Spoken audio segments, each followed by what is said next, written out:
Hi, everyone. Dr. Adriana Popescu here. I'm going live today in honor of Alcohol Awareness Month. As many of you know, I am a licensed clinical psychologist and I specialize in treating addiction and trauma. And I've been working in the addiction treatment field for going on 25 or more years now. And I am the clinical director at a drug and alcohol rehab here in the Bay Area, San Francisco Bay Area, called Avery Lane for women. It is a women's dual diagnosis program, meaning that we treat addiction and co-occurring mental health disorders like depression, anxiety, different issues, particularly trauma and PTSD. So I wanted to speak today on a kind of simple topic, but something that I think is really relevant to a lot of people, which is how does the addiction to alcohol, what we call alcoholism, sneak up on you? And again, doing this in honor of Alcohol Awareness Month. April is that. And wanted to just speak on this topic. So feel free, if you're on live or even if you're watching this after the fact, feel free to put any comments. Please do share about your own experiences with this topic.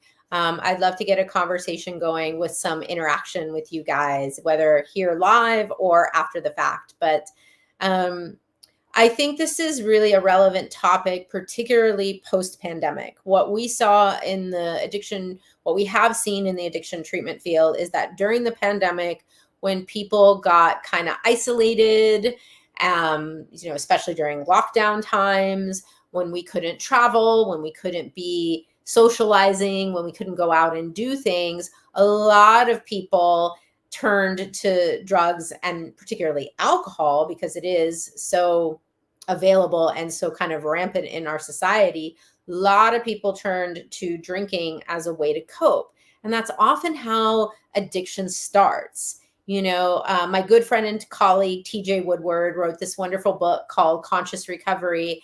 And in that, he talks about how addiction can be like a brilliant strategy, right? It serves a function for you, right? People would not use drugs or alcohol if they didn't do something. So we know physiologically, what does it do? It has a calming effect, right? A lot of people, happy hour at the end of the day, right? I've had a stressful day. I want to have a drink or two to just unwind, to relax. It helps me to calm. Same thing with like cigarettes, right? People have that cigarette oftentimes, or vaping now, when they're feeling stressed, when they're feeling anxious, when they feel overwhelmed. And it's a way to take a time out and take some time for yourself. I see this a lot in particular with women who are out there trying to be superwoman, trying to work and maybe be a mom, raising a family, being a partner. And, they're constantly doing for everyone else and often not including themselves, not really taking as good of care for themselves, feeling like, well, I don't have time to exercise. I don't have time to meditate. I don't have time to do these things that I know would be good for me because I'm so busy taking care of everyone else. And so what I often see sneaking up on people is that little drink or two, my glass of wine at dinner, or, that starts to become like my little private time, my time for me, just me and my glass of wine and a book or watching Netflix or whatever it may be. That's my time for me. And it starts to become precious to you. And then the nature of these chemicals and how they affect your brain and your body is that over time, you might need to drink more alcohol to get the desired relaxation effect. You start to build up a tolerance to it. Your body, starts being impacted by how much you're consuming. And as you're drinking more and more, you might start to notice that there's an aftermath to it. You might feel hungover the next day, that your body's detoxing from the alcohol. You will have withdrawal symptoms. People often talk about hangxiety, hangover, anxiety. Many people experience mood shifts when they come off of alcohol. Like the next day, they might feel more anxious, or they might feel more depressed, or they might feel I mean, a lot of people will, feel a lot of shame, like, oh, I feel bad that I drank last night. I shouldn't have done that. Or maybe I did something while I was drinking I wish I hadn't done, like text someone or, hook up with someone or whatever it may be. I engage in some behavior I'm not proud of, because we know alcohol is a disinhibitor, right? It's also known as a social lubricant. The whole idea is it moves you out of a state of judgment and into a state of more, well, that's fine. Everything, just go with the flow. Things are fine. And for the person who's really anxious, the person who might even have like some perfectionist kind of tendencies, having alcohol in your life can be a brilliant strategy, right? Like if you have social anxiety and you go into situations really nervous about talking with people, maybe you have some insecurities, maybe you have body image issues, like whatever it may be, it could be really hard to connect with people and start conversations at a party, at a social event. And so the drinking is a good way to unwind that a bit. And, oh, I feel more confident when I'm drinking. Or I feel like I can talk to people more easily, because what it does is it loosens that judgment. Another way that alcohol sneaks up on people is to alleviate pain or discomfort. Many people are struggling with physical pain or illness or something like that, or emotional pain. Maybe you've been through some difficult times. Maybe you're going through a breakup. Maybe you're experiencing loss, grief or loss of some sort. And so that pain, physical, emotional, psychological, mental, whatever we want to call it, that pain, alcohol is a painkiller. I mean, there is even a drink called the painkiller, isn't there? It's a well-known cocktail that people will have. So alcohol does tend to numb pain for a period of time. But again, the aftermath of that is after the alcohol is out of your system, the pain comes back. Sometimes it comes back even worse, because now you've got a hangover on top of it. The other thing I see with alcohol is people use it to celebrate, right? Alcohol is always there to celebrate a special occasion, a wedding, a graduation, an accomplishment, a promotion, winning something, whatever that may be. Let's have a glass of champagne for that, right? Let's celebrate. And so I think people come to believe, we're conditioned pretty early on here to believe that alcohol is part of celebration. It's a way to have fun. Here we are, it's the weekend, time to have a good time, get together with our friends, go out and do things. And alcohol has just made its way into all of those activities. And it's so rampant in our culture, right? You go to a sporting event, there's alcohol.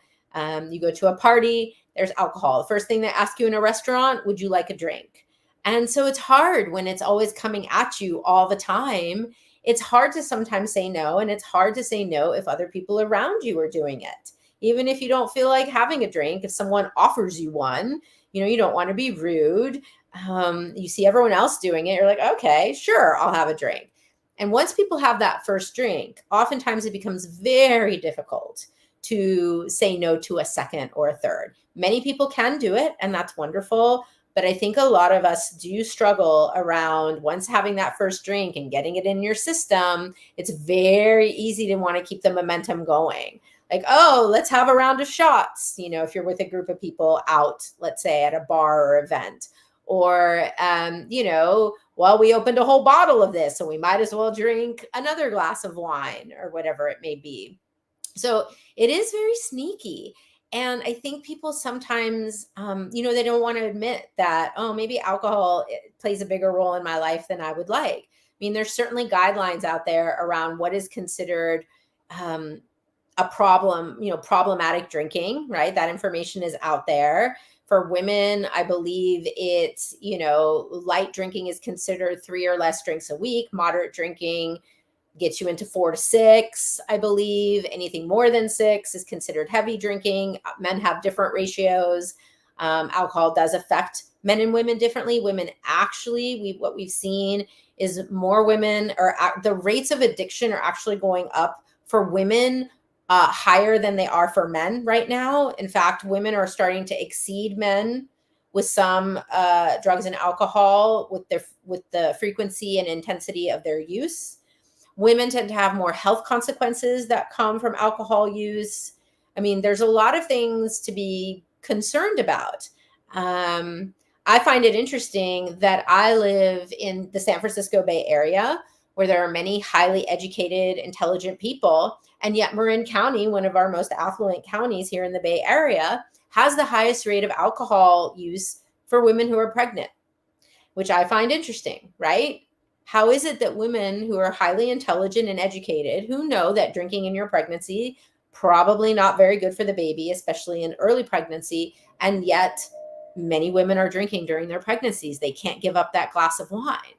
So, I think it behooves us in this day and age where more and more people are seeking consciousness, more people are interested in wellness and their own health, physical and psychological health. It kind of behooves us to look at this issue and be honest with ourselves. Like, might I have a problem with drugs or alcohol, right? And there are lots of quizzes out there that you can take to do that. And in fact, what I'll do after this live is I'll dig up some of those for you and put them in the links there. There's one screener called the CAGE, CAGE. There's another one called Audit, AUDIT, Alcohol Use Disorder Identification Test, I believe is what it stands for. These are just screening instruments that we use in our field. They're out there, for the public as well. I'm pretty sure AA, Alcoholics Anonymous, might have a little quiz of some sort on their website as well. But I would invite you to consider this. What is the role that alcohol is playing in your life? Doesn't have to be a negative one. I mean, there may not be anything wrong with having a drink or two a day, but it's going to be different for each person, right? 2 drinks for a small petite woman who has a low tolerance could actually get her a DUI or other consequences. For someone else, drinking a couple of drinks may not even affect them at all. So we all have a different relationship with alcohol. I would invite you to really take a look at that and see in what ways is alcohol perhaps serving as a brilliant strategy in your life. And do you have a healthy relationship with it? Does it have more power over you than maybe you would like to admit?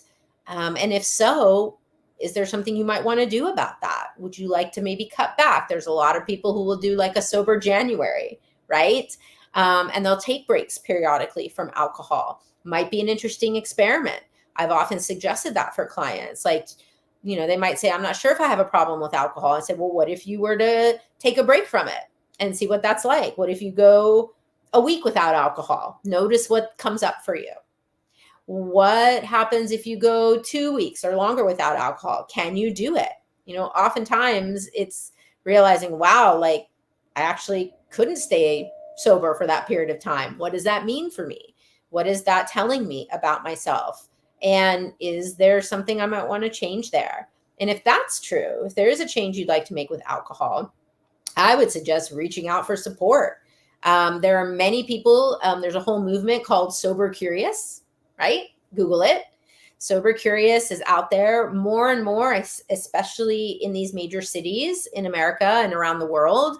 I know New York is really taken to this. I believe San Francisco, we're starting to get some of this, is alcohol-free bars where they serve mocktails and people can go and socialize and get all of that, music and whatever they get from going out to a bar, but without the alcohol. It's a growing movement. More and more young people of our Generation Z kids, that are young adults now, they're starting to, have less of, many of them, not all, many of them are starting to be less interested in alcohol or drugs, and they're more wanting to have sober activities. So harm reduction is another perspective, right? It isn't all black or white. It's either like I drink a lot or I don't drink at all.